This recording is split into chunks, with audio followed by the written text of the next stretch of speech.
অক্টোবরের 12 তারিখ রবিবার প্রথমবারের মতন কঠিন চিবরদান অনুষ্ঠান আয়োজন করিয়ে স্পেন সার্বজনীন বৌদ্ধবিহার মেডিটেশন সেন্টার ভাবনা কেন্দ্র ব্যাক দায়ক দায়িকা ও স্পেনত বসবাসরত ব্যাক বৌদ্ধ সম্প্রদায়ের জনসাধারণ।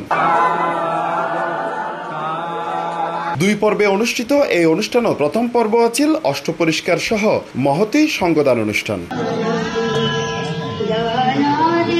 উক্ত কঠিন চিবরদান অনুষ্ঠানত উপস্থিত আছিল স্পেন সার্বজনীন বৌদ্ধবিহার ও মেডিটেশন সেন্টারের অধ্যক্ষ শ্রীমত শ্রদ্ধেয় কুশলায়ন ভিক্ষু এবং ফ্রান্স উত্তন আগত বৌদ্ধ ভিক্ষুল।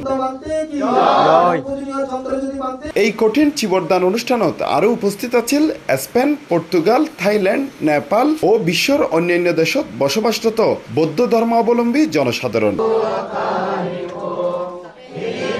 অনুষ্ঠানত উপস্থিত ভিক্ষু সংঘ ভিক্ষুনের উদ্দেশ্যে মহামানব গৌতম বুদ্ধর ধর্মর বাণী ও উপদেশ প্রদান করি।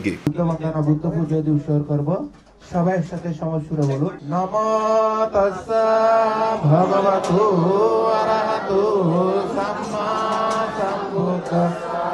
ধর্মদান শেষে কঠিন চিবরদান উৎসর্গ করি জগতর ব্যাক প্রাণীর মঙ্গল ও কল্যাণল্লাই প্রার্থনা করি জল ডালিয়ে পূর্ণ অনুমোদন করে অনুষ্ঠানের সমাপ্তি ঘোষণা করা হইয়ে।